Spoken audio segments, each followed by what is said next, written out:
Hi, everyone. Thank you so much for spending your evening with us to officially kick off our second annual Midwest Design Week. My name is Rosanna Rosemond, president of the AIGA Cincinnati chapter, one of over 70 chapters of AIGA, the Professional Association for Design. This would not have been possible without the support of our sponsors this year.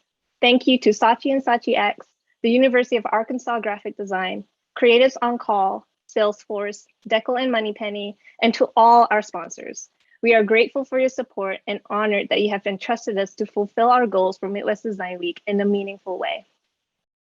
Now, I am so excited to introduce you to the one and only Katrina Lenzly, a.k.a. King Cooley.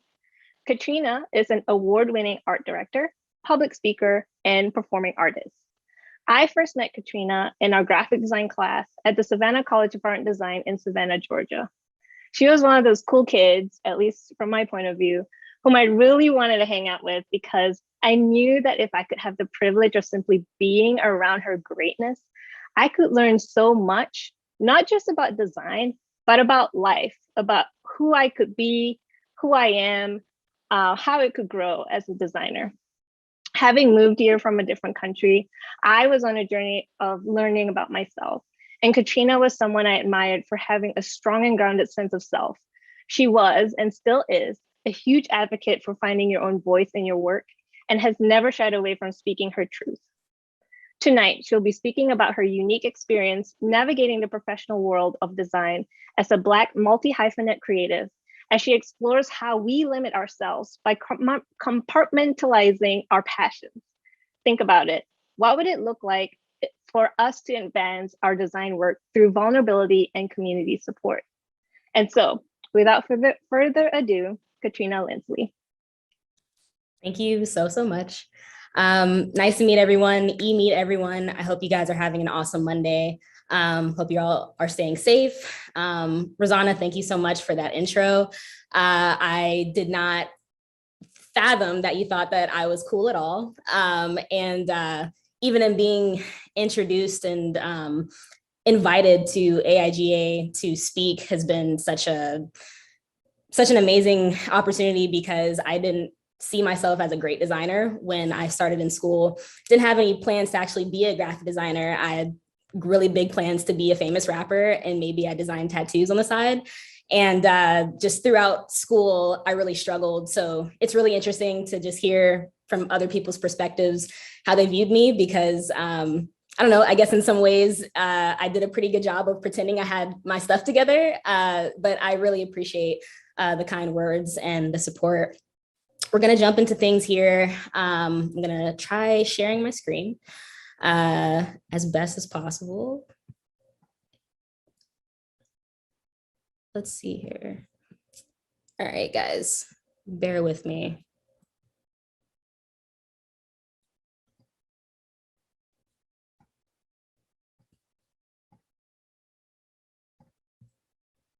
I think we're almost there. There we go.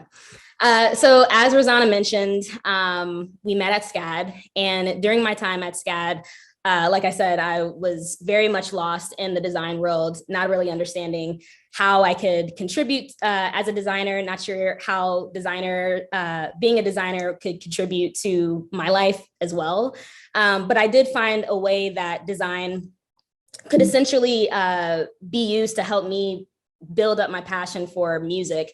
And my senior year of design school, I had a really interesting opportunity to speak with some business leaders of Savannah. And I was partnered with this mentor, and he gave me some advice about how I could continue my career as a designer and be successful at it. And when I told him that I wanted to be a designer / rapper, he's kind of recoiled and was like, well, there aren't a lot of designers who do other things. So my best advice to you would be to just kind of pick a pathway. He said, either you need to be a designer or you need to be a music artist. Pick one of those things. The other thing needs to be your hobby. The other piece of advice he gave me was to be marketable. He meant that in a way of be competitive, sort of like in my maturity, I'm realizing there's some coded language in that. And by be marketable, I think he meant that I needed to be as professional looking and sounding as it refers to my personal brand. And the last thing he mentioned to me was leave it all at the door. Don't let your personal life or your interests leak into your career. And so those ideas were really reinforced by school, my upbringing, and my first experiences in the workplace. And so that's the perspective that I really adopted coming into my career. And so this was me. My 9 to 5, I was Katrina Lenzly, the graphic designer / art director. And my 6 to 12 was me, the performer. And I think did a pretty good job of separating the two. Nobody knew anything about me post work.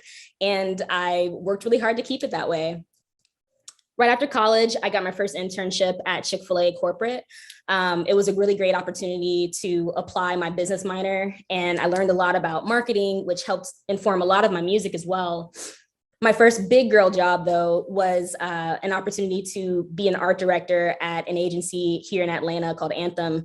And for those projects, we actually worked with Chick-fil-A again, and we worked on the Chick-fil-A One app. This is some product photography I took. We did the packaging, we did the brand design for it, a lot of the copy, we designed all of that. And it was a really great experience to really get like a full first time look into corporate branding. The year after that, I started my own design studio called Elevated. It is a design studio for creatives of color. I manage a team of 5 designers working with startups, nonprofits, Black-owned businesses. And about a year after that, I had the opportunity to art direct at Coca-Cola. I was hired there to work with another design team, and it was really my first time managing a team in a corporate setting. We did a lot of great work. We did some environmental design, as you see here, for the LA Staples Center. I got to work on some really cool out of home. For this, we got to apply some designs to the Coca-Cola billboard that's in New York Times Square. And in the summer of 2018, Sprite Lemonade dropped. I'm sorry, the summer of 2019, the Sprite Lemonade product dropped. And I had the opportunity to do the branding for that, the logo type, a lot of the out of home. They loved the branding for it so much that they applied it to jerseys and more out of home displays and commercials. It was really cool. One of the last projects I worked on was at the Mercedes-Benz Stadium here in Atlanta. They host the Falcons as well as Atlanta United. We got to design this huge brownstone facade on this 80-foot column within the stadium. And it was really dope. I got to direct the video displays for it, as you see at the top, where we basically shot these silhouettes of people. So it kind of looked like there was a window into the facade, but in reality, they're just screens. But it was awesome. It was a really good opportunity for me. And while I was doing all that designing on the side, I was working on music. So I was working on side projects, working on performances, touring, features with friends, working on my own brand as a musician. And I really looked at design as a vehicle to help me understand the world of business, marketing, and advertising. And the world of advertising helped me better market my music. My music then gave me opportunities to explore more freely, creatively, and conceptually. And then when I realized I could start putting those projects in my portfolio, pretending that Cooley was just a client of mine, I noticed that bigger brands started reaching out. And so that meant more money for me to fund my career. And that was totally fine with me. That exchange was fine. I had planned to keep doing that for the rest of my life. But then in 2018, I'm sitting at home, it's about 8 o'clock, and I get a text message from my boss. And she goes, hey, is this you? And I look at my phone and she sends me a screenshot of me on Spotify. And I'd released a project on Spotify, a song specifically called Climate Change, and it was doing really well on Spotify, getting a lot of plays through Fresh Finds and Discover Weekly. And I guess it also made it to her desk. And so she texted me, she was like, hey, like, this is your music. And I was mortified. I was terrified that this element of my personal life had somehow seeped into my professional career. And I just had a complete existential crisis, broke down, called my boyfriend and was like, code 9. And I remember it took me maybe an hour to just text her back because I was just finding all these ways to lie. hey, Heather, actually my identity has been stolen and I don't know who this girl is. And I just stopped and realized like, okay, like if she's gonna fire me, she's gonna do it. So text her back, let her know like, hey, yes, that's my music. I do music. I'm a rapper, yada. The next morning, I come to work already prepared to clear my desk. And she comes out and she says, hey, I want to talk to you more about your music. And I was like, here it comes. And she goes, I really like it. I listened to your whole discography. And she says, you should perform for our department. And I was further mortified because the idea of performing for my coworkers was way out of the question. And she just kept asking me, you know, you should perform for us, you should perform. I was like, absolutely not. As a Black female creative, that was one of the only Black people in my department. There's a lot of stereotypes already associated with my identity. Adding rapper to that was just not in the scope of my work with them. And so I told her no.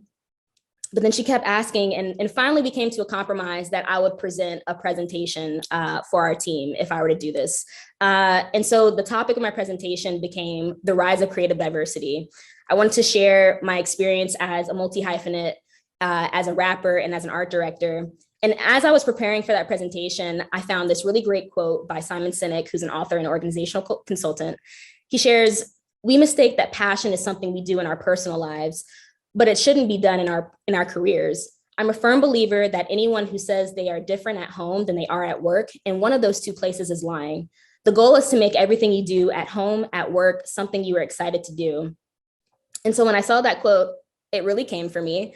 And I realized that I had been lying for a very long time. And from that quote, I started to ask myself, what would it look like to bring our whole selves to work? And so that was actually going to be the premise of this presentation for you guys today. I was going to share, you know, what would it look like to bring your whole selves to work, and share what being a creative multi-hyphenate looks like. And as I was working on this presentation, I kept getting this feeling that I was missing something. And when I stopped for a second and really thought about the year 2020, the socio-political turmoil, the state-sanctioned violence, the injustices, the prejudices that the pandemic really forced us to face, I realized that telling people to come to work as their whole selves is actually quite dangerous. And when I thought about my queer colleagues, my first generation colleagues, my coworkers with non-visible differences, my Muslim American friends, 2020 was just really not a year, and the years prior were really not years to show our full selves at work. There were a lot of negative consequences with waving your flag pridefully. And it became clear that bringing your whole self to work still is a privilege that many of us still cannot afford. And so I canned the presentation, which hurt a lot because it took a very long time. And instead of asking what would it look like to bring our whole selves to work, I came to the question, what if work was a place where we could bring our whole selves? And so with that, we landed here, advancing our industry, the power of creative and cultural diversity. I'm really excited to share this talk with you guys. It's very fresh, very new. I'm excited to get you guys' perspectives. I'm excited to learn more about you. And yeah, we're gonna dive right in. So what is creative diversity? Creative diversity is defined as the integration of individual skills, passions, artistic interests, and disciplines to expand a person's creative range. I've personally found that the things we do outside of our job titles can not only help inform our taste, style, and work, but they can also help shape our sense of storytelling. And that to me is really beautiful. When I've seen other designers bring all of themselves into a project and or blend all of their skill sets for a project, the results are much bolder, more innovative, and a lot more experiential. So I'm curious to know what skills, interests, or passions do you guys have outside of work? I think, you know, if you're a skateboarder or if you design, you make clothes, or you're a photographer, any skill, feel free to add it to the channel. You might find that you have similar interests with other people, but you also might find that you really are a multi-hyphenate. The things you answer really do make you creatively diverse. And something you all might find interesting is that creative diversity isn't a new concept, but prior to the 2000s, the way that artists approach creative diversity looked a lot different. In the past, we saw artists making dynamic pivots into different fields. we saw this strategic repackaging of an artist's personal brand when they sought out different creative paths. In the past, we saw these momentous declarations of career changes that were often designed to validate an artist's career transition. And we also saw artists reinventing themselves to signify creative evolutions. So I'm going to give you guys a few examples. This is The Rock. You guys know who that guy is. You may not remember him when he was a wrestler. He did the eyebrow thing.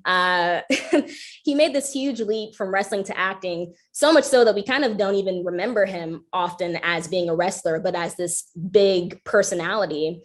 Early on, he worked really hard to even detach himself from his wrestling persona, even going as far as losing his wrestling weight for his first movies like Scorpion King. It wasn't until he started embracing his Samoan roots and his wrestling roots that he really found his unique strengths. The next example here is Mark Wahlberg. Some of you all's first introduction to Mark Wahlberg may have been in the 90s with Marky Mark and the Funky Bunch. I personally do not remember this era, but the internet says it occurred. He himself cringes a lot in interviews when people bring up this era in his life. But now, thanks to a successful repackaging of his personal brand, we know him as Mark Wahlberg, actor, producer, venture capitalist. And then there's Michael Jordan. So in 1993, Michael Jordan makes this huge announcement that he's retiring from the Chicago Bulls, retiring from basketball as a whole. And the next year, he announces that he's signing a contract with the White Sox minor league. And he fights really hard for that season to be taken seriously as a baseball player. And then lastly, we have Puffy. P. Diddy, Sean Combs, Puff Daddy. Nearly every 5 to 10 years, Puffy is and was reinventing himself with new identities and monikers that represented a new iteration of his creative career. We had Puffy, the producer, Puff Daddy, the hip hop icon, Sean Combs, the clothing mogul, P. Diddy, the Ciroc CEO. The Rock, Mark Wahlberg, Michael Jordan, and Puffy are all great examples of what multi-hyphenate artists used to have to do to establish themselves in different fields. But today, things are much different. Today, we have artists like Tyler, the Creator, who is traversing as a skateboarder, designer, rapper, and producer. And he's now become a major multi-hyphenate influencer in the streetwear and hip hop community. We also have artists like MIA, whose father was a political activist. And you can see a lot of the reflections of his work in her music as she does music that has commentary on immigration, warfare, and marginalized identities in a globalized world. We also have artists like FK Twigs, who melds choreography, singing, and songwriting and creative direction into single works of art. Some other great examples are Donald Glover, a.k.a. Childish Gambino. You guys may have first gotten a glimpse of his work in Community, but actually he graduated from NYU and was hired as a writer for 30 Rock before he became an actor. He also did Comedy Central specials, and in 2010, he came out under the moniker Childish Gambino, and his early work really stood out immediately for its humor and the wit and sense of storytelling, as you saw in his early work as a writer. Now we know Childish Gambino, Donald Glover as a producer and an actor. For instance, he's in the show Atlanta on FX, which we are patiently awaiting season 3 for. We also saw him in the Star Wars series, as well as a voice actor for the Spider-Man series on Disney. Next, Kilo Kish. She's a singer, rapper, actress, model, producer. She got her start at FIT. She was a student of textile design. And while she was a student there, her and her roommates actually started working on music, just kind of as side projects. And she published some of her music on SoundCloud, and it started to blow up to the point that she got a record deal, and a lot of her music videos, if you check out some of her early work, has a lot of reflections and reflections of textile design in them from her work from her degree as a textile designer. We also see her incorporating a lot of that textile design in her partnerships. She works as a creative director and partners with big brands like Mason Kitsun. And you can sort of see those reflections of like 1940s Americana textile design in her work. And in those examples alone, we can start to see how creatives are rethinking the creative industries. And instead of trying to fit in, they're redefining the industries themselves. Instead of making dynamic pivots into different creative spaces, they're actually presenting themselves authentically at all times. Instead of strategic repackaging of their personal brands to be more palatable, they're exploring creatively without restrictions. Instead of making these momentous declarations that sort of validate their career paths, they're redefining roles and redefining labels. And instead of reinventing themselves to fit into those creative labels, they're embracing cultural and creative intersectionality and duality. And so for some professionals, creative diversity in the past also meant working a job for decades just to gain the credibility and financial security to change careers. But today we're seeing more and more artists taking control of their career and allowing their creative interests to guide their career paths.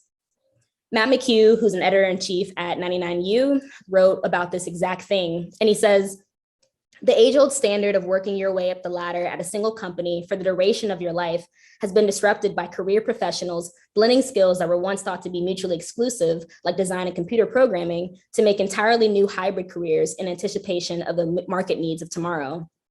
I believe that those needs of tomorrow are rooted in both creative and cultural diversity. So what is cultural diversity?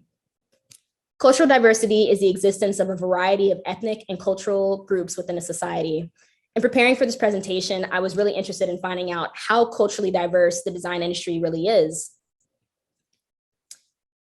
A 2019 industry census was published, and the results of it were very interesting to me.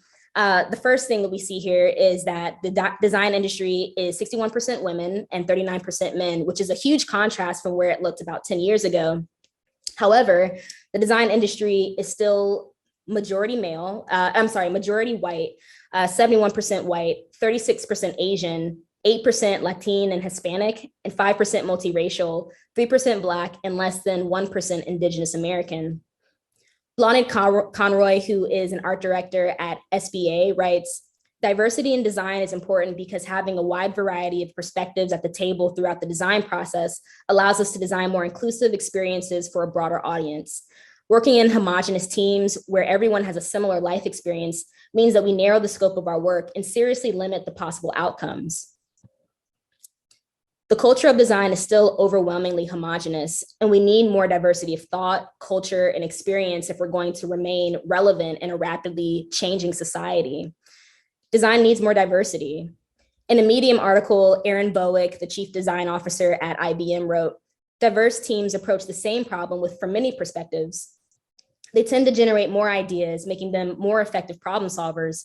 And while it takes effort to align different perspectives, it's at the cross-section of our differences that our most meaningful innovations originate. Diverse teams that believe and practice inclusive principles will have the deepest impact in building products and experiences designed for everyone. And I completely agree. But while the design industry is in need of more diversity, diverse creatives also need more. The year 2020 shook our communities in ways that a lot of us are still reconciling. I think professionally, a lot of us began rethinking our creative impact on the world and the communities we live in. So I was curious to know how other design leaders were impacted by 2020. And I found this great series of interviews with Editor X. And in it, designer Aaron Walter shared, the pandemic caused me to reflect on how I'm spending my time. It became clear that I wanted to do something for the greater good or do work that contributes to the world in some significant way. I think that people are using the discipline of branding to create movements that unite and connect people to make a better world. But there are a few brands that are not risking anything for their beliefs. Debbie Millman wrote that. She's the host of the podcast Design Matters.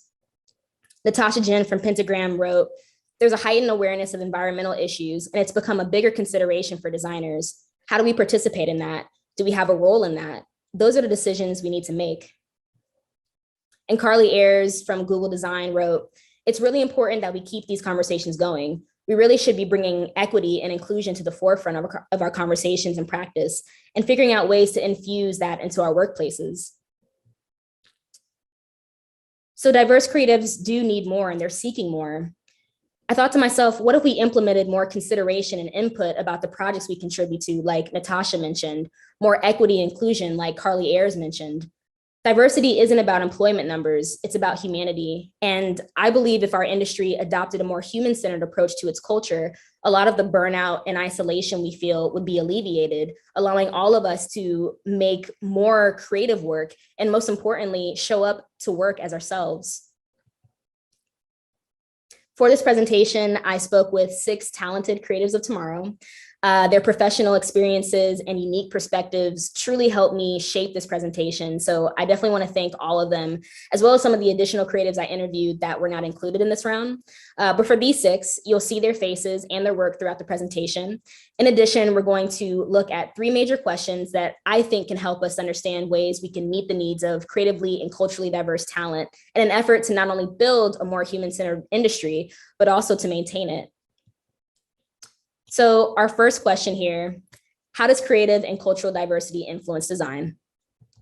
The next, where is creative and cultural diversity lost? And finally, in what ways can we foster creative and cultural diversity? I believe that that diversity is the bridge between where the graphic arts industry is and where it could be. When we build environments for diverse creatives to grow, it allows marginalized people to show up authentically and create their best work. So with that said, let's jump into our first pathway. How does creative and cultural diversity influence design? Does it improve our work? Does it really matter? How does it affect our work? In answering those questions, I had the opportunity to speak with Kumunto Ndege. She is an art director and multidiscipline designer for large retail, as well as the owner of Kumunto Design Studios in Minneapolis.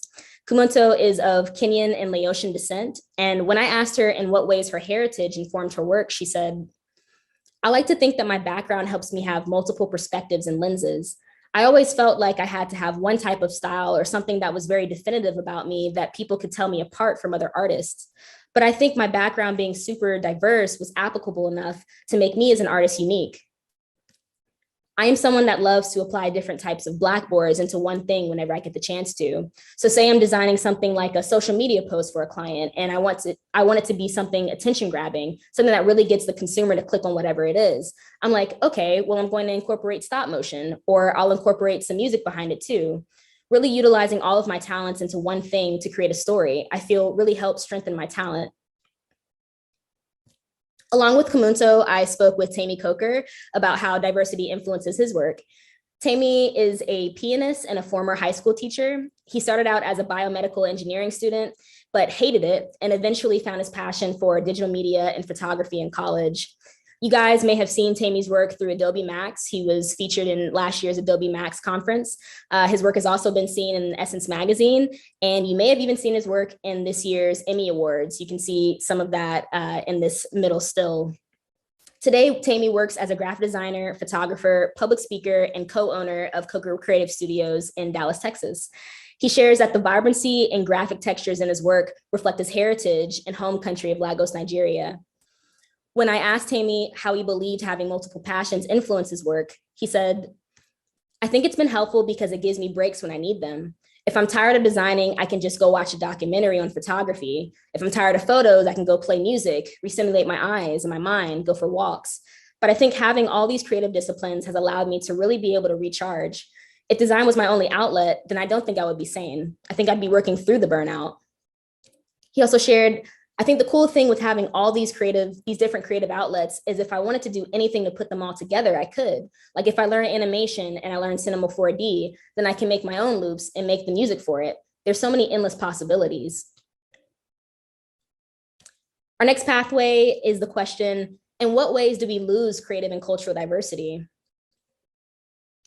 In searching for this answer, I had the opportunity to speak with Sarai. She is a proud Hebrew Israelite whose introductions to graphic design are not traditional.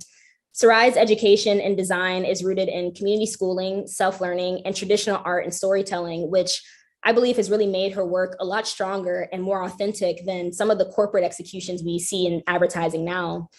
Today, Sarai is an accomplished creative director, painter, photographer, and textile artist. She also owns a creative studio here in Atlanta called 22 Versions, which specializes in direction, product photography, and set design. You can see in a lot of her projects in her portfolio this very raw, authentic, collaborative approach to storytelling. And so during our interview, I asked Sarai how she believed creative and cultural diversity gets lost. And she shared, I think everyone is too busy trying to be different, ironically, by doing what everyone else is doing. I've noticed that people will do things for money or because it's trendy, as opposed to doing it because it's organic to them.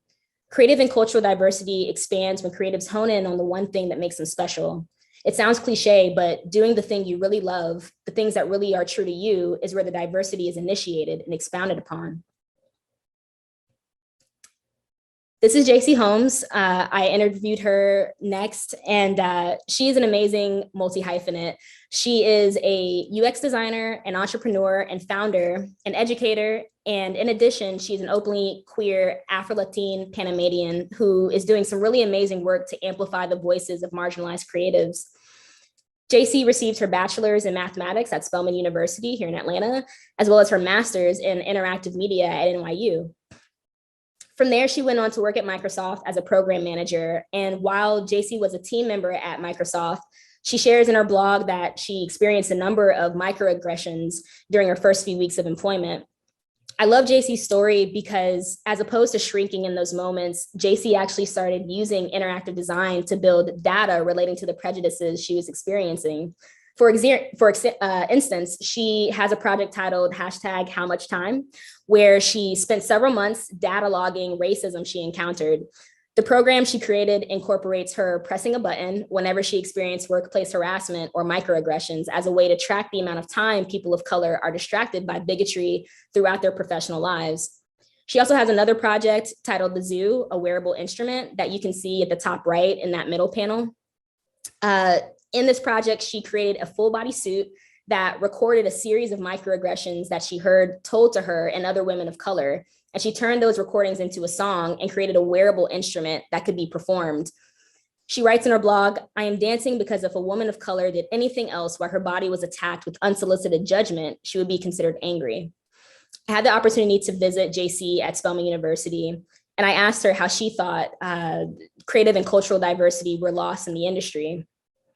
She shared, "If you're not trying to engage the employee at all of these different intersections, you're losing a lot of their potential. You're bringing them in at such a limited capacity of what they're what they're capable of doing. When you let employees explore their passions or come in at this intersection that combines all of their favorite things, not only do you get a more engaged employee, but they can come up with really innovative ideas that bring the industry forward and bring your company forward." She added, "As a person who graduated school and went into the tech industry, I'm seeing a lot of my peers who did similar things leave their companies after 2 or 3 years and taking their ideas with them. I have a lot of friends who have started their either nonprofits or their own companies, businesses, tech ideas that if those companies would have nurtured or encouraged that or celebrated that even, they would have had a better employee instead of having a vacant seat at the end of 2 or 3 years. Sometimes it really does pay to listen." In researching the barriers to creative and cultural diversity, I came across this really great panel discussion that happened last year called "Where are the Black Designers?" And in it, Elena Lopez, who's a researcher and professor, shared, "I think for a field like graphic design, so rooted in critique, we're really bad at feedback, especially when it comes to issues of culture and diversity. I think it's super ironic. To me, that actually comes down to the values of white supremacy culture that are really grounded in this field. Things like perfectionism, sense of urgency, paternalism. We really need to unravel all of that in exchange for collaboration, generosity, humility. Honestly, I'm really tired of graphic design just in service of capitalism. I think graphic design is such a powerful tool, and we need to be using it to educate people about different cultures and in a lot of different ways that are not currently being used." This quote really stuck out to me because she mentions this term, white supremacy culture. And when I leaned into the learnings of it, I recoiled. One, I wasn't sure if I should add it to this presentation, but I was told that this was a safe space. So I'm going to dive right into it and we're going to all unpack it together. So white supremacy culture was coined in 2001 by Tima Okun and Kenneth Jones. It can be characterized by a series of westernized standards, behaviors, and values that marginalize non-Western people, ideas, or customs. The two researchers note that all of us, regardless of our race, can experience or subscribe to white supremacy culture. In their research, Jones and Okun specified 13 characteristics of white supremacy culture found not only in our workplaces, but in a number of institutions that we interact with. And so I'm going to share that list here. When I found this list, I was really unsure because I looked at them and I thought to myself, well, this isn't white supremacy culture. This is just corporate culture. And that's when I stopped and I realized, oh, that's the problem. Corporate culture is in a lot of ways underpinned by white supremacy culture. The things I'd normalized as just workplace behavior were actually things that left little to no room for creative diversity or even conceptuality. Instead, it standardizes everyone's behavior and really forces us to pretend, perform, and or change who we are. We start to hide and code switch and mold our hair styles, our selves in ways that are more acceptable, more marketable, and more professional. And in my experience, when we do that in creative spaces, our work also becomes just as generic. If you read down this list, you might find some ideas that you've experienced, some that you've seen, and even some things that you've been conditioned to practice yourself. For me, when I read through this list, I immediately looked at perfectionism, and it really stood out to me because I previously viewed perfectionism as a positive. But the researchers shared that in organizations that champion perfectionism, we actually start to view mistakes as personal. We look at mistakes as the person being a mistake, and we look at doing wrong with being wrong. For example, even in our normal engagements with other designers, when we see someone's made a poor type choice, we say, she's a bad designer, as opposed to this is bad design. Power hoarding was another thing that stuck out to me. I thought about that ECD that has been in the industry for decades, but fails to mentor younger designers so they can move up and get more experience. Fear of open conflict was another one that stuck out. It's a behavior that underpins passive aggressiveness and an aversion to assertiveness and direct language. And that to me is very interesting because in Black culture, at least, the way that we engage with each other is very direct and very assertive. And the languages we use are not passive aggressive. So it's like those cultures are actually conflicting when we get to the workplace.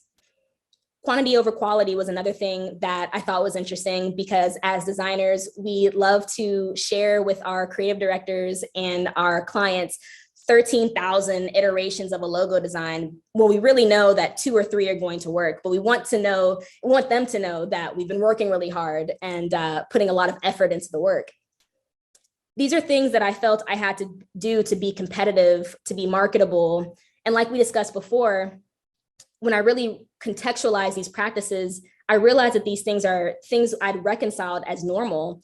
And when in actuality, they were behaviors actively contributing to the sentiments of burnout, as Tammy explained, distrust and lack of motivation, which I've been struggling through. I realized that these norms require us to show up in this performative manner for fear of disrupting the traditions of the system, which for a lot of us could subsequently result in our termination. And so I'm curious to know, after looking at this list, what behaviors do you think are barriers to diversity in design? If you could replace them, what would you replace it with? After seeing the list, I realized how much pressure 2020 and working from home really placed on the workplace professionalism experience. So much pressure that I think performing really became exhausting for some of us, even unmanageable at times. And at a time when all of us were, and still are, struggling emotionally, physically, psychologically, to go through an entire year of socio-political distress and grief and loss and loneliness, I think there's been a really beautiful reconciliatory moment where we've gotten to reconsider workplace norms. And as we saw earlier, we've gotten a chance to search for alternative, healthier norms. And so the last question I have here is, in what ways can we foster creative and cultural diversity? In that series of interviews, I spoke with Stephanie Fleming and Akmarat Tel Aviv. Stephanie is an Afro-Caribbean creative who has a breadth of experience across fine arts, design, and business administration. Stephanie currently works as a photographer, an instructional designer, a project manager, a museum curator, and an LXD learning experience designer.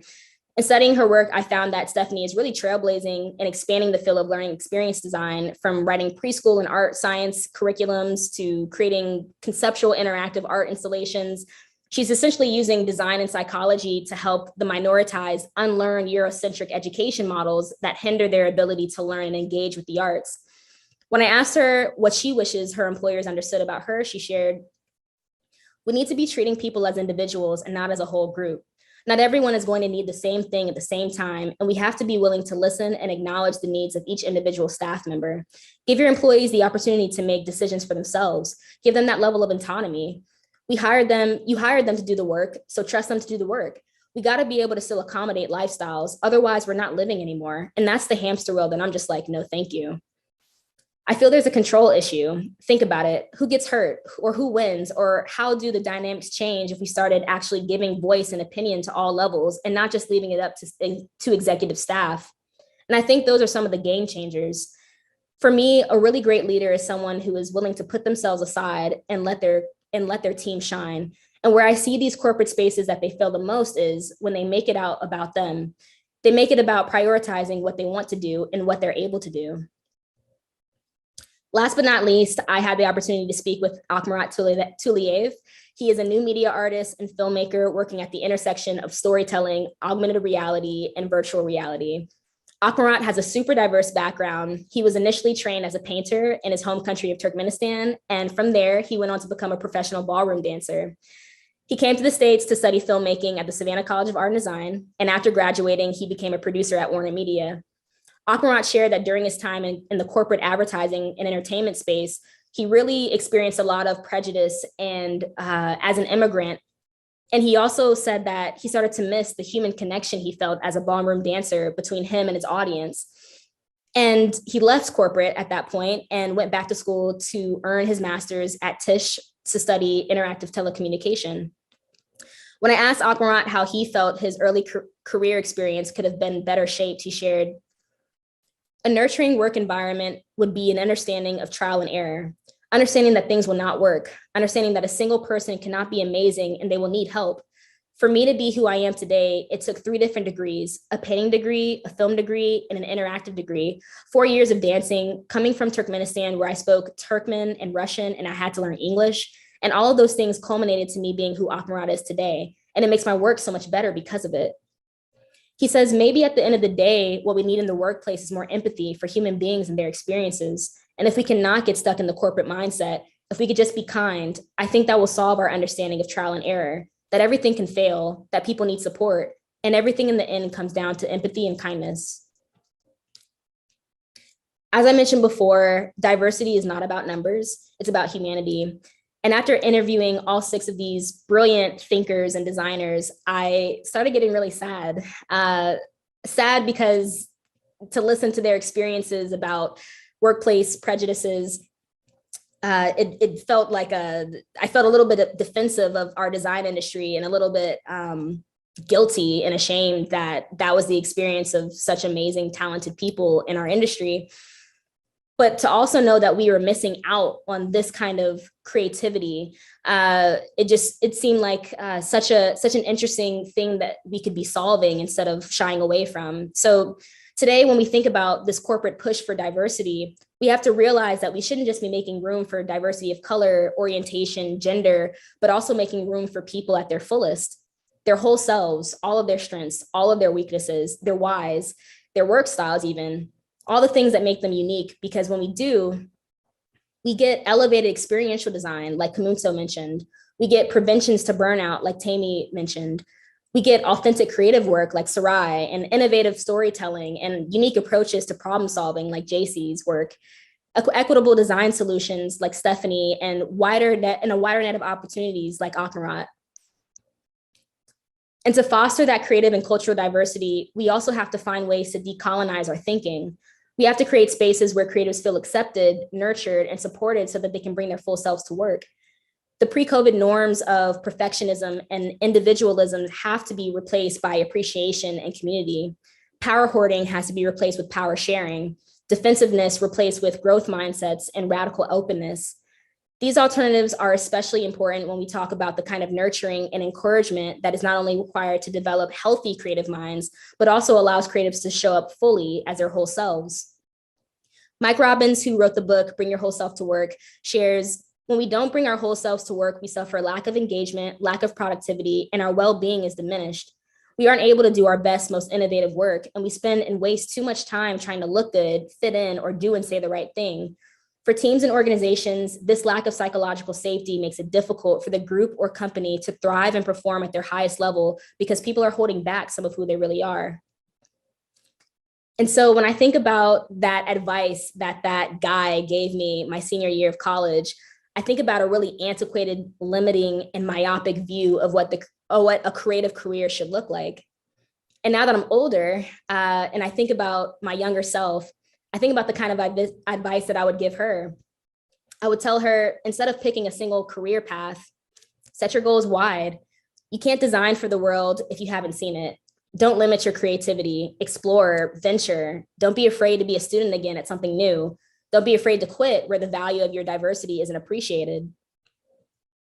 I would tell her, decolonize your thinking. We risk making our most authentic work when we douse the fires that make us unique for more palatable, sanitized versions of ourselves. Ignite your fire, be proud of your differences. Your creative work is only as bold, authentic, and diverse as you are. And as we saw today, when we allow our cultural and personal experiences to influence our work, we can create our best, most innovative and authentic work. My last piece of advice would be empower your community.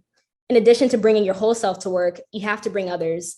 How are you practicing allyship within your career? How are you elevating diverse voices, storytellers, and cultures? How often are you seeking them?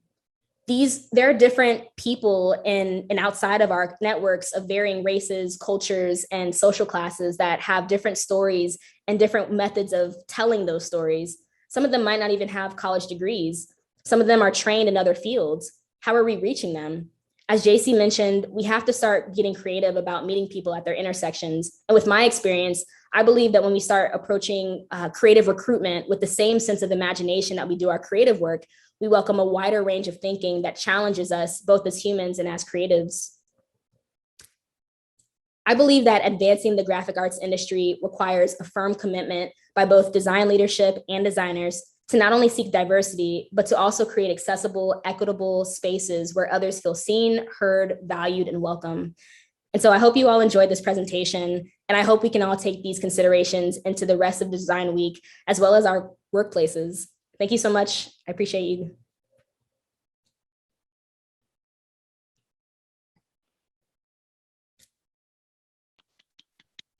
Katrina, that was amazing. And I was just like nodding the whole way through, and we've connected before. You've walked us through this before, and I still was like blown away with what you shared.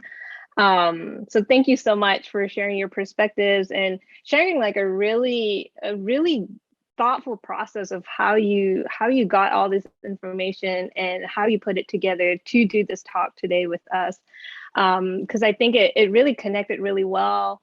And I could see like different parts of like my life, you know, how what you've shared is like applicable to, like I've seen it in either myself or in the space that I've been.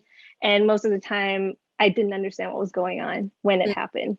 And so having this label, or at least having an understanding of like, oh, this could be why it was like that. Wow. And you know, how I reacted to that. It was really powerful. So thank you so much for sharing. So we have some time for questions and answers. So if you have any questions for Katrina or on the topic in general that we can share with Katrina, we can kind of have a bit more of a conversation. But I wrote a couple, some fun ones, some maybe like, you know, how do we do this? And I can kind of start from there.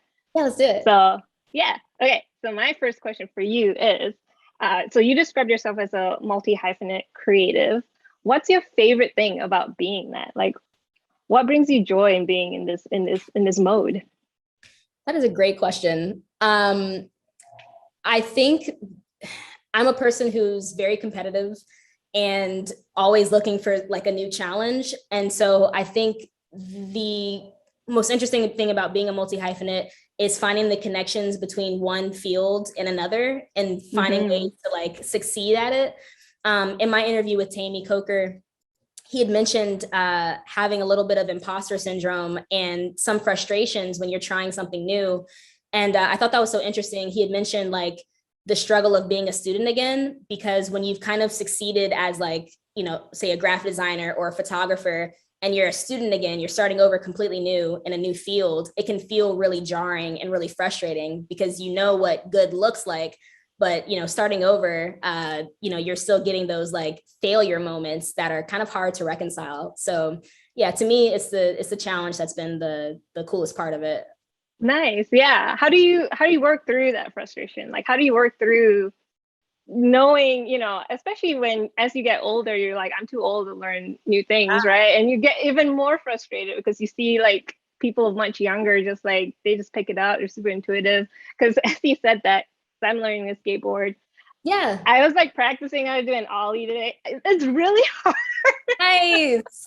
I'm so proud But of you. then I'll go out and like kids will come by, like, I want to ride your skateboard. And they Yeah. pick it up really easily. They're so intuitive. So how do you work through that frustration of being that student again?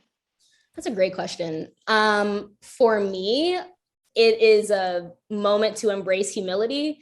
You know, what we're talking about is really just ego, right? Being the best in one thing and having to humble yourself to realize like you're not too good to be bad at something is sometimes a challenge. And so at the start of 2020, or I'm sorry, at the start of like the pandemic, I was like, I'm gonna learn guitar. And it just was so frustrating to me. I've not picked it up since then, but every time I look at it, it's just a reminder that like, wow, you really should shave off that ego because it's a year later and you could be amazing at guitar. And I just let myself talk myself out of keeping at it. The reality is it took me a very long time to get good at design. So to think that I would just pick up anything else automatically is probably not a fair expectation. Got it. Yeah, no, that makes sense. It really is about the ego. That's what really stops you from going further. So you mentioned that kind of like the moment of you blending your skills was a little bit of like an unexpected moment. You didn't plan to blend your skills, right? And someone happened to have found your other side. How do you feel about that happening? And like in the end, you continued to do that. You like leaned into it. So I guess my question is like, what went through your mind when that happened, and what made you kind of just decide to like, let's go for it? That's another great question. I'm full of them. Yeah. I'm one of those people that, like I said, I like a challenge. And honestly, the alternative to bringing my whole self to work was so limiting. And I don't know, it's difficult to lie every day when you come to work. I think all of us probably have experienced like coming to work, if you're working remote still, coming to work and having to be on when your camera's on, and like I'm throwing on a blouse for some reason and I'm just on my couch, like in a team meeting. Like, why are we doing that? So like pre-COVID, it was that kind of thing of like coming to work and remembering like, oh, don't tell anybody about that, or wanting to share who I was, but being afraid of not doing it. And so I think that year for me was a year that I was like, all right, no fear this year. I'm going to take on any challenges. I learned how to snowboard that same year. And so when I got the text message from my boss and she was just like, hey, is this you? I was just like, all right, this is one of those no fear moments I talked to God about. He said he'd bring them, so let's just do it. So my pastor says it's important to not feed your fear. It's important to do it scared. And so doing it scared was one of the things that got me from being in a position where I was compartmentalizing my life and being exhausted by it, to deciding to just show up fully every time. And if people don't like it, then it's less about my problem and it's more theirs. So yes, I agree with that. It reminded me of a quote from a podcast episode I heard.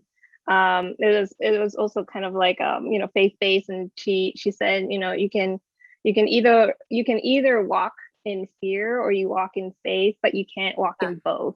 wow. Like, and so many people try to do both. Like in some parts they're fearful, some parts they're faithful, but really you need to choose one or the other. So what you said to me like really, really resonated with me. And it can be really powerful when you choose to be like, let's do it. No more fear. No more fear. All right, I am checking to see if there are any questions. Otherwise, I have more questions Thanks. to ask.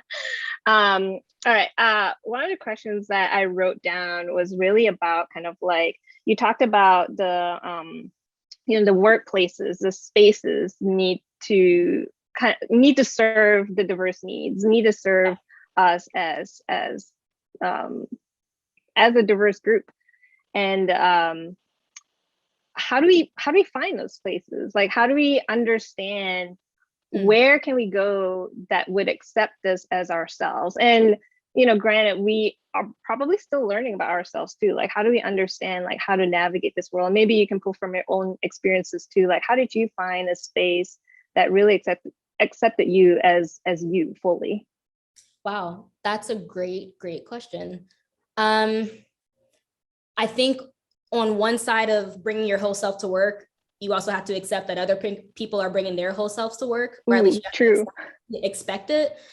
And so with that said, the reality is when you're dealing with other people and you're in relationship with them, there are some people you're not going to blend with. Obviously that shouldn't affect the work that you make, but it can be sometimes difficult when you're dealing with difficult people.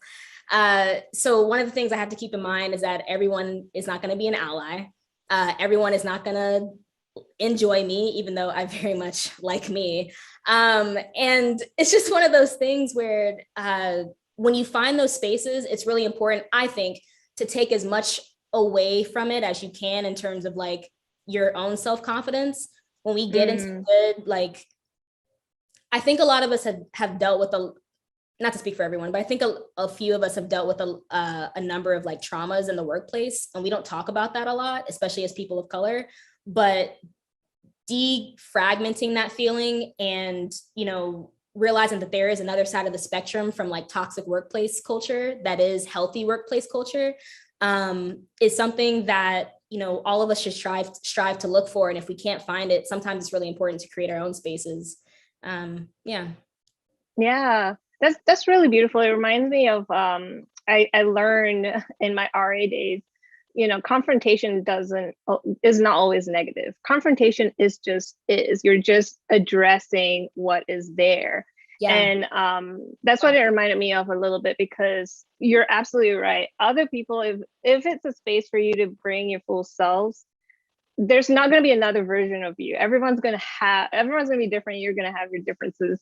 And a lot of what I think about is just like respecting those differences. So even if you disagree, especially in the design field, I feel like whenever I encounter another designer, everyone has their own process, right? Everyone's stubborn about their process too. Like, they are. And to me, I think going back to almost like what you're talking about, the white supremacy culture, when you ask about like the barriers to diversity in design, I remember thinking, I really love those like grungy textures, like those 90s like vibe. And there was so much of the program that was just like minimalism, clean, twist, whatever. It was so against who I was at that time. And I didn't feel respected in just like my own exploration of what I wanted. And so that's what it reminded me of. It's like, it's okay that everybody has their own processes and their own way of thinking. It's a matter of like, you can be in that same space. You can, get into a debate, but at the end of the day, if you're respectful of each other, you're going to find your space, and they can be your people. Yeah, and that's so interesting too, because, and I think we talked about this previously, how even the design styles that we learn about in school are also still very Eurocentric and very very Western. And so I would love to see more institutions implementing more Eastern design styles and more design styles from other cultures, so that we can start realizing that like Massimo Vignelli was cool, but like there's other people out there. There's other people, yeah. They're also just as old. They're also just as accomplished. They've been doing this. Totally. Okay, we did have a couple of questions come in. I know we're almost at time, so I'm going to try to squeeze this in. So from Vanessa, how can we be better allies, especially when it comes to microaggressions in the workplace? That's a great question. in my experience, and I've had a few of them, it takes a lot of bravery and courage. And it's unfortunate because I think not our silence has often in the workplace benefited us. No one wants to be that person. There have been times where I didn't want to be that person. I've had a few experiences where I had to be that person to go to HR, and it's terrifying. It's also, it can feel very lonely to speak out for the group. And I just think being an ally really does take ourselves out of the equation, our individualism out of the equation, and you really start having to look at, what does this look like for the betterment of my industry? What does this look like for the betterment of my workplace? And honestly, if you're dealing with microaggressions in the workplace, it doesn't just stop at the person who's receiving it. That kind of experience, once that person leaves, or once the person who's enacting the microaggressions, like a bully, gets tired of that person, it just revolves around, or it affects the work that you make. It affects the energy of the office. You don't want to live in that. You don't want to work in that. We work at the office 8 hours a day. You're with these people like more than you see your family and friends. Like, you have to make a decision and you have to be brave about it. I wish I had a better answer, but it really does come down to bravery, and that's not fun often.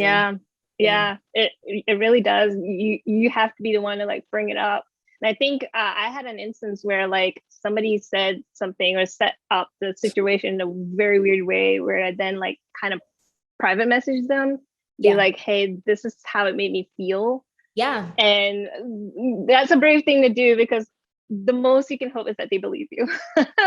Absolutely. Yeah. Right? So much gaslighting occurs when you direct things. If it is someone in leadership, for instance, there's so much gaslighting that occurs. Some tricks I've learned is to flip it back on the person. Like, oh, what did you mean when you asked if I wanted watermelon today? Like, was that a joke? That's something that's happened to me.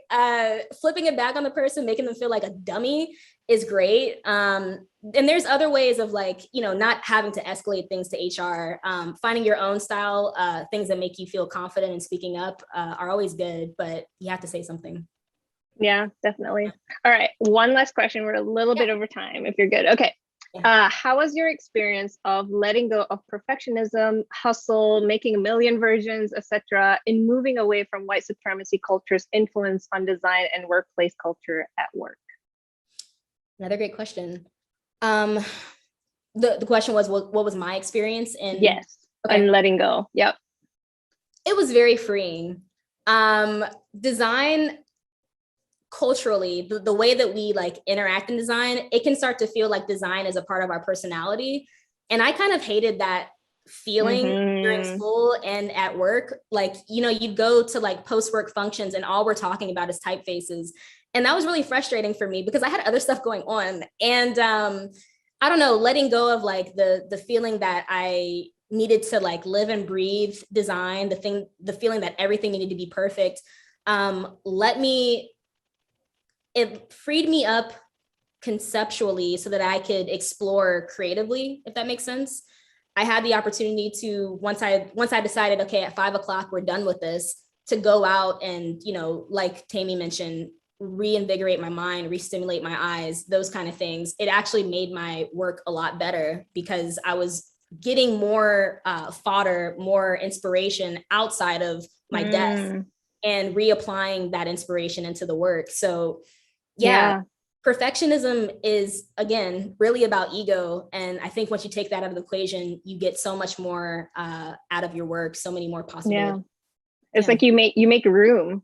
Like it's like taking up space in yourself. You got to take it out so that you can make room for more new things. Absolutely. Yeah, awesome. Well, and that question was from Tiana. Thank you so much for sending in your questions. This is the end of our talk. Thank you again, Katrina. This was so amazing.